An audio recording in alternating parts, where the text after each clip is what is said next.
masuk kata keterangan, Mbak. Itu masuk ya. So you can say subject plus verb plus object or complement. Ya. Oke, got it? Mbak Arinanya dapat? Oke, silahkan buat satu contoh, Mbak, kalau sudah dapat. Yuk. Ya. No, in English it's quite simple. Okay, okay.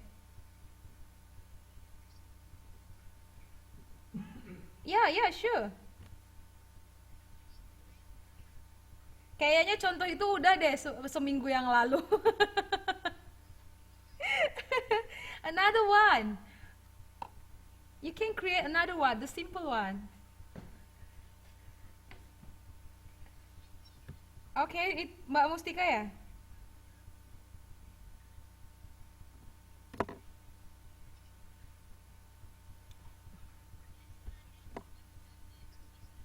Oke. And then?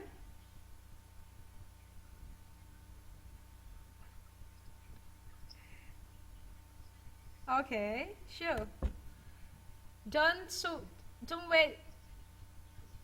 Kenapa susah? Yes. Mm-hmm. Arina is cleaning. Arina is the floor. The floor.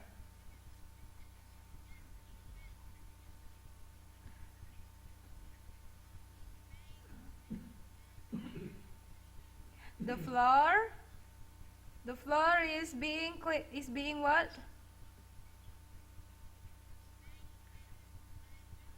Is being cleaned. Right. Okay. Thank you untuk Mbak Mustika. Okay. How's about Arina? Can you? Arina, can you? Yes, we were waiting for you.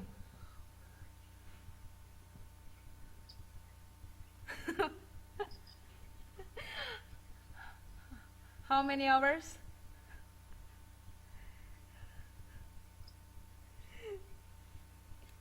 What?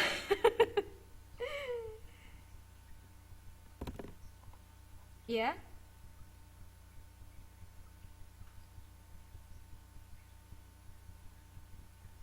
Yes, and then?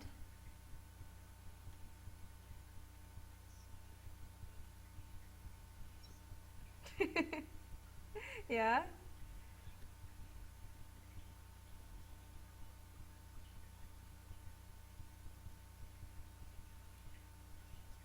No, it's wrong. The passive voice is wrong. Where's the to be?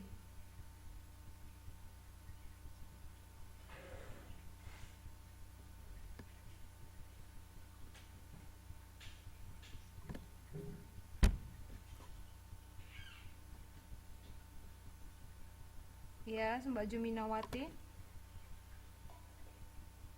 Yeah.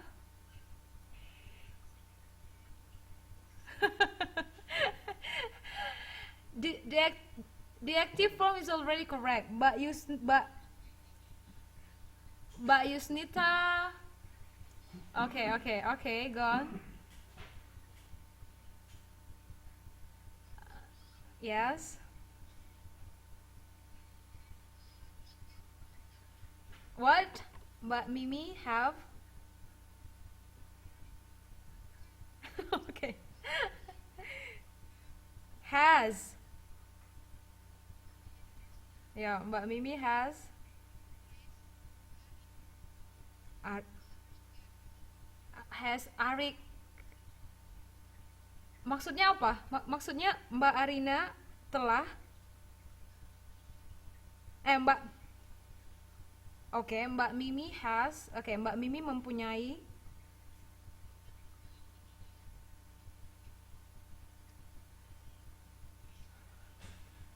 book. Kalau tiket dia book, bukan buy.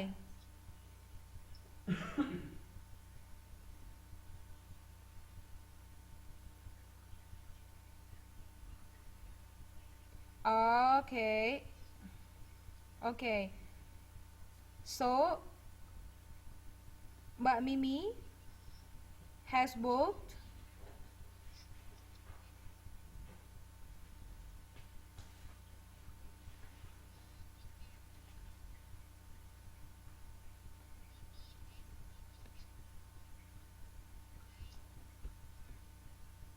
the ticket.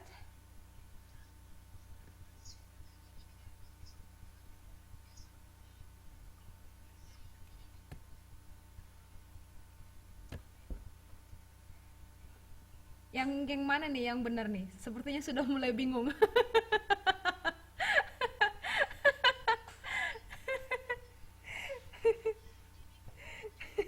Gimana maksud membeli tiket untuk Arina?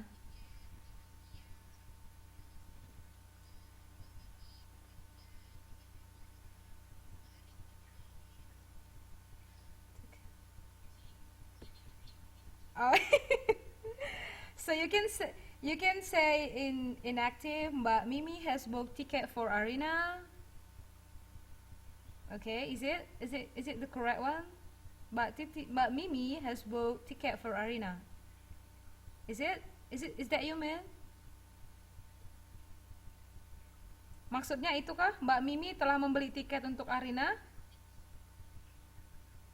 Halo Mbak Arina. Oh, Mbak Mimi dibelikan tiket.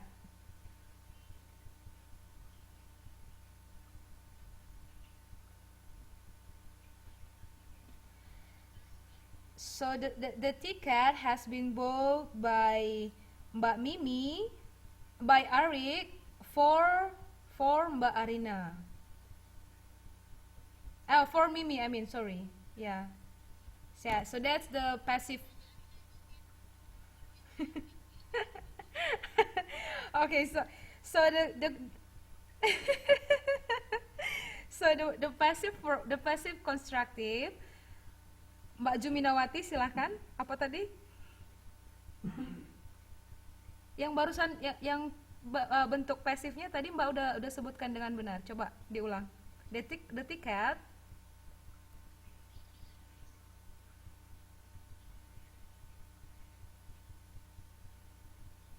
Yeah, exactly. Bisa was bought atau has been bought, telah dibeli kan, telah dibeli. Oke? Okay? Halo Mbak Arina, sudah cukup jelas, bisa dimengerti? Halo Mbak Arina.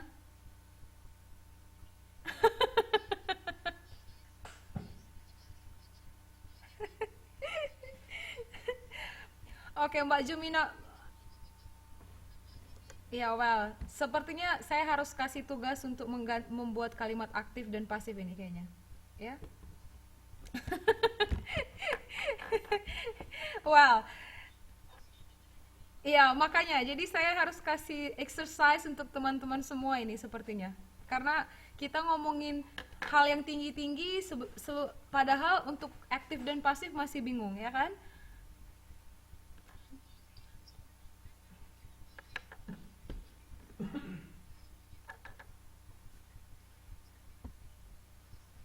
Ya, that's ya that boleh. That's why I said it's subject plus to be plus verb 3. Nanti habis ini kelas ini saya akan ini posting di grup kita dan saya akan posting exercise-nya. Sepertinya saya rasa kita harus melakukan atau menulis beberapa contoh kalimat dari aktif ke pasif agar teman-teman mulai terbiasa dan bisa lebih memahami lagi. Oke? Okay? Nggak masalah kan saya kasih tugas ya? Oke. Okay. So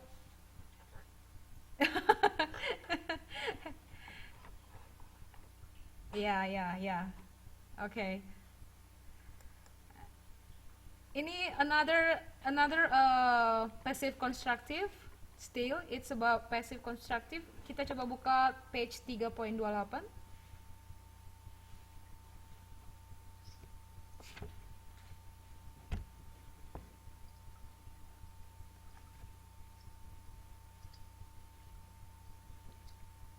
Ada yang sudah dapat? Page 3.28.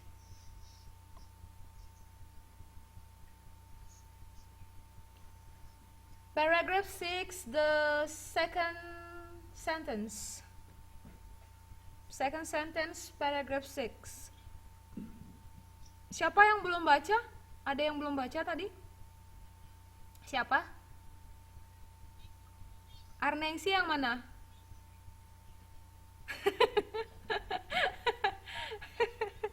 Oke, Mbak Linda Sari. Mbak Linda Sari, halo. Halo Mbak Linda Sari. Halo Mbak Linda Sari. Oke, silahkan dibaca. Ya, nanti masih ada sabar ya Mbak. Mbak Linda Sari dulu, biar dia ini terbangun dari mimpinya ya.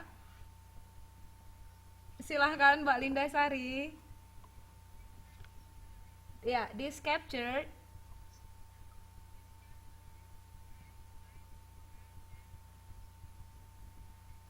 Processed. Processed. Produce. Produce. Produce.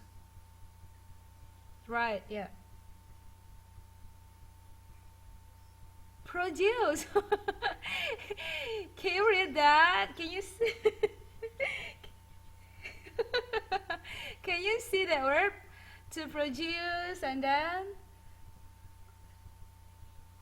yes, the 3D. Right. Okay. Terjemahannya? Terjemahannya.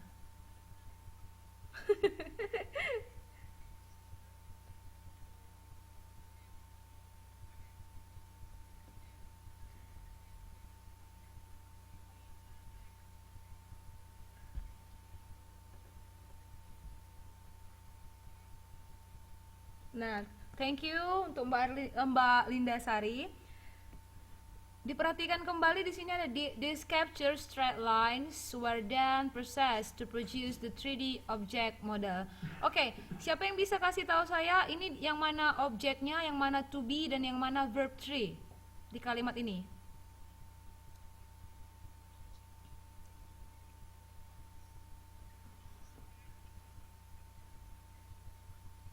Ya ini contoh yang baru dibaca tadi di teks 6 page 3.28. Di kalimat itu yang mana subjek, yang mana verb 3, yang mana yang komplit, yang komplit maksud saya.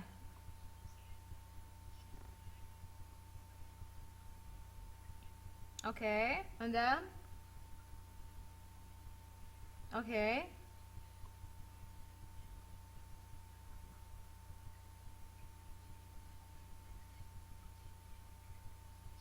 Oke.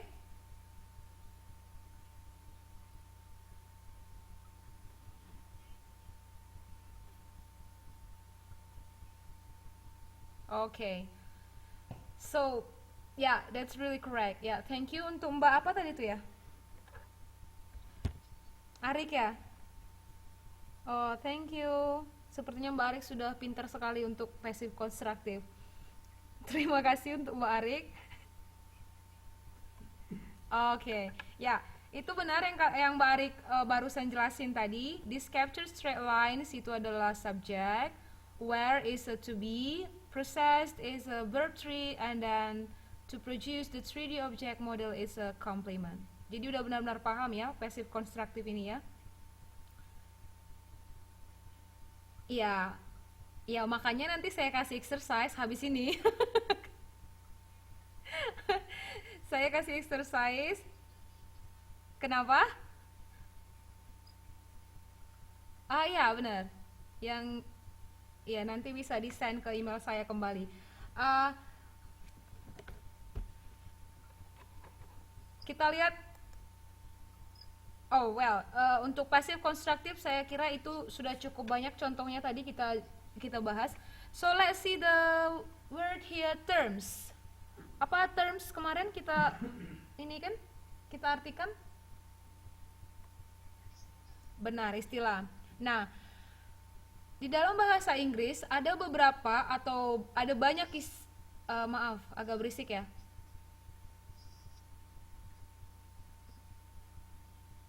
Oke, ya. Tadi agak ada suara berisik. Telinga saya agak sakit. Halo? Oke. Nah, di dalam bahasa Inggris ada banyak atau ada beberapa kata yang dia itu tidak ada padanannya di dalam bahasa Indonesia. Jadi ketika kita menerjemahkan, kita directly take that words into bahasa. Jadi kita secara langsung memakai kata itu atau menggunakan kata itu dalam bahasa sasaran. Jadi kita tidak perlu menerjemahkannya, begitu. Jadi ini ada beberapa kata di dalam textbook kita ini, di dalam buku kita ini, yang dia tidak diterjemahkan. So in Indonesia they still use this word: compass max, algorithm, labeling, linear regression, classification or segmentation, and wireframe, and also this word. Teman-teman, kita berapa menit lagi nih waktunya? Okay. Do you think that we can find this word in book? I mean, I want to ask you actually to find this word in this book and then share to us. Ada yang bisa berhasil menemukan kata-kata ini di buku? Oke, 3.30. Ya. Oke. Ya, so someone please read.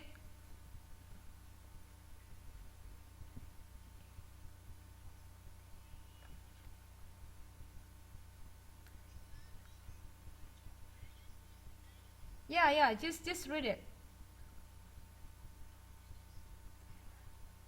Compass max method. Ada yang sudah dapat? Silakan dibaca. Halo Ibu Rini.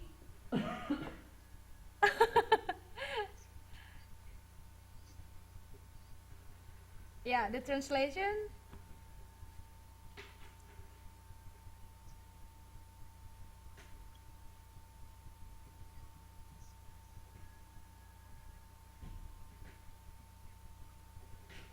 Yes. So see here, they don't translate compass max. Walaupun yang kita tahu kan max itu artinya apa? Kalau dia secara terpisah. Iya, masker atau topeng, ya kan? Nah, tapi untuk istilah ini compass max itu nggak ada padanan katanya dalam bahasa Indonesia. Jadi itu secara langsung diterjemahkan atau diambil atau digunakan ke dalam bahasa sasaran. Oke? Jadi kalau teman-teman menemukan kata atau phrase ketika nanti menerjemahkan teks atau menulis suatu teks juga, kita bisa menggunakan kata-kata yang memang tidak ada padanannya dalam bahasa sasaran. Dan itu biasanya ditulis dalam italic atau ditulis cetak miring. Bisa dilihat ya di page 331. Itu maksudnya itu ditulis dalam cetak miring, itu artinya kata itu diambil secara langsung dari bahasa sumber. Tergantung bahasa sumbernya. Kalau dia bahasa Arab berarti bahasa Arab, kalau dia bahasa Spanyol berarti bahasa Spanyol gitu. Dan itu artinya tidak ada padanan kata yang pas dengan kata itu di bahasa sasaran. Jadi mereka, si penerjemah secara langsung mengambil atau menggunakan kata itu di teks yang ingin diterjemahkannya gitu. Bisa paham ya Bu yang ini ya? Ya. Ya.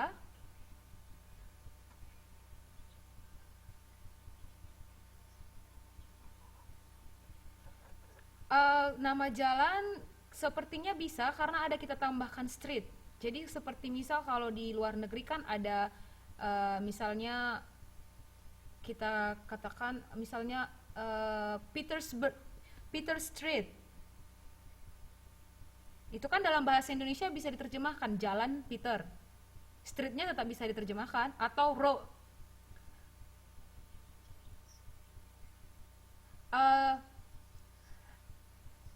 Bisa Jenderal Sudirman Street boleh, atau Jenderal Sudirman Road boleh, itu sebenarnya kembali ke si penerjemah. Ada beberapa penerjemah yang memang secara totally dia tidak mengganti, dia tetap membuat JL titik ya kan, atau jalan, atau JLN titik Sudirman. Kalau target readernya atau target pembacanya adalah mungkin orang-orang awam yang di Indonesia, well mereka mungkin ngerti jalan itu. Tetapi ketika uh, teks itu mungkin dipublish secara internasional, orang luar kan belum tentu tahu Jenderal Sudirman itu adalah nama jalan. So yeah, so even though you don't translate that, for example like you make JLN atau Jalan Jenderal Sudirman, but you have to explain that. Apa itu prosesnya kemarin yang kita katakan kalau kita menambahkan sesuatu untuk menjelaskan terjemahannya, kita buat di dalam kurung itu apa? Right, ya, yeah, explicitation. Jadi itu bisa tidak diterjemahkan, misalnya tetap Jalan Jenderal Sudirman, but you have to mention that. You have to say maybe it's a street in Java or it's a street in Jakarta maybe. Oke, jadi kalau teks atau buku yang teman-teman terjemahkan itu dipublish di internasional, mereka bisa paham, oh ini nama jalan gitu. Tapi kalau memang teksnya hanya di lingkup nasional, misalnya di Indonesia, well orang-orang Indonesia tahu Jalan Jenderal Sudirman itu adalah jalan gitu. Jadi mereka tidak perlu harus dikasih tambahan ini penjelasan. Jadi kembali ke target reader atau pembaca, sasaran pembaca yang ingin si penerjemah tuju gitu. Oke.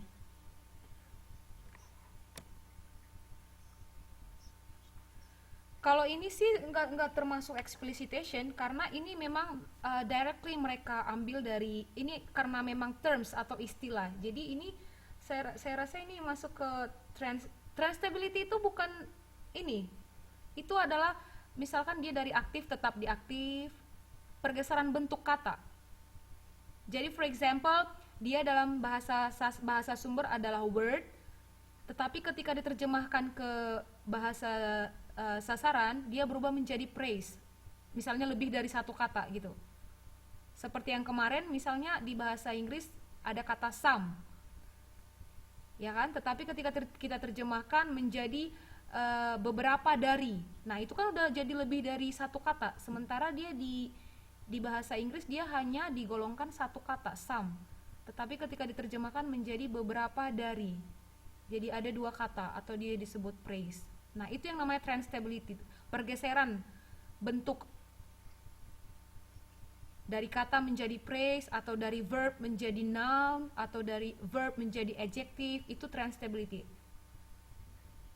Tapi kalau untuk istilah-istilah ini, saya rasa ini tidak ada dalam proses yang kita pelajari kemarin. Ini hanya memang tetap terms, dan dia tidak dikaitkan dengan proses yang ada kita pelajari kemarin tuh. Ini hanya namanya terms. Namanya terms istilah berarti ya memang ada istilah-istilah khusus yang tidak bisa diterjemahkan. Karena kalau dia diterjemahkan, meaningnya itu menjadi hilang, lost meaning namanya. Jadi meaningnya itu tidak bisa disampaikan dengan benar ke si pembaca gitu. Oke? Yes? Any other questions? Hello? Halo, still with me? Ya, siapa yang ini? Suaranya pelan sekali, Mbak. Oh, oke. Oh ya, I'm sorry. Oke. Oke. Kenapa, Mbak?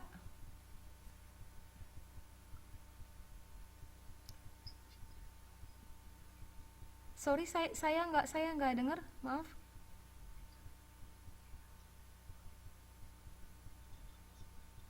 Oh ya, ya bisa juga kita kaitkan ya ke naturalness, saya rasa kenaturalan bahasa, kealamian bahasa. Jadi kalau dia di dalam bahasa sasaran, bahasa sasaran tidak ada padanan katanya, jadi secara natural atau alami kita ambil langsung. Ya, Mbaknya sepertinya baca buku, soalnya di textbook ada dimension, ada disebutkan itu.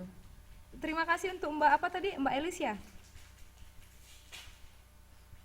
Mbak Yuli Ekawati ya, terima kasih ya. Itu masuk dalam poin Naturalness. Memang kita belum bahas naturalness atau naturality. Saya belum eh, lihat contohnya lebih dalam lagi. Mungkin minggu depan kita akan coba bahas poin yang satu ini. Apa yang dimaksud dengan naturality atau naturalness? Apakah sama seperti yang Mbak Yuli Ekawati barusan sebutkan? Oke?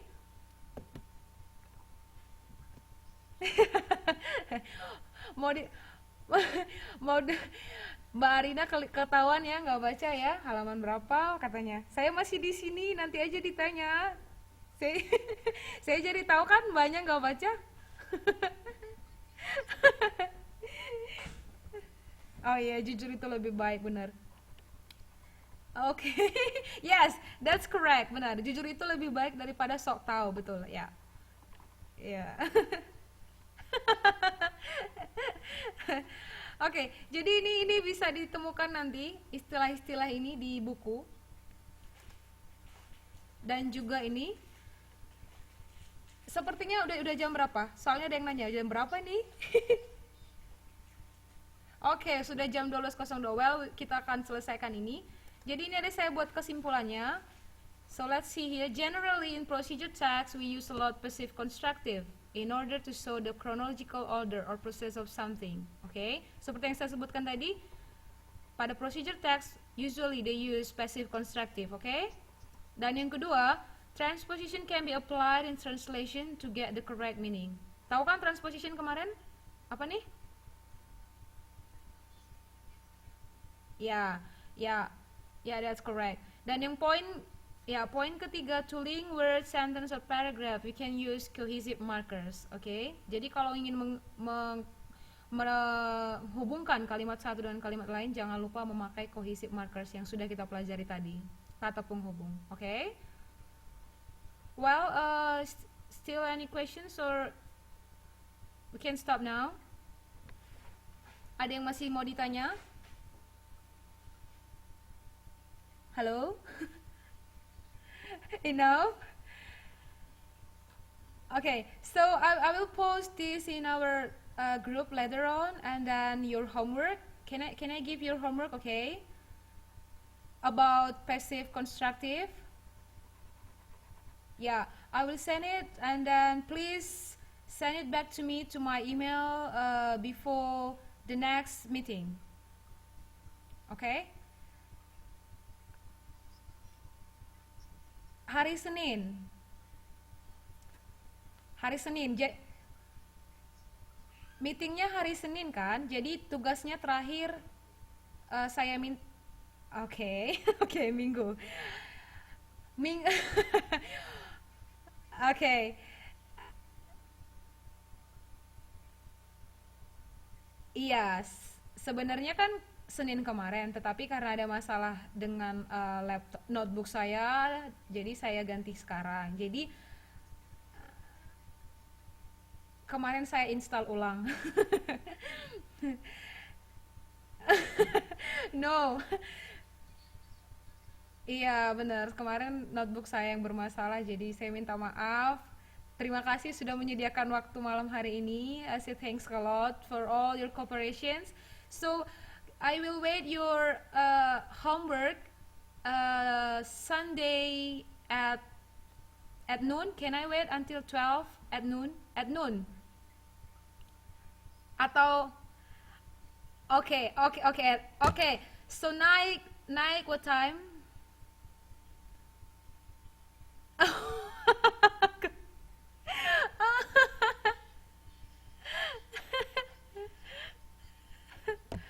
Okay.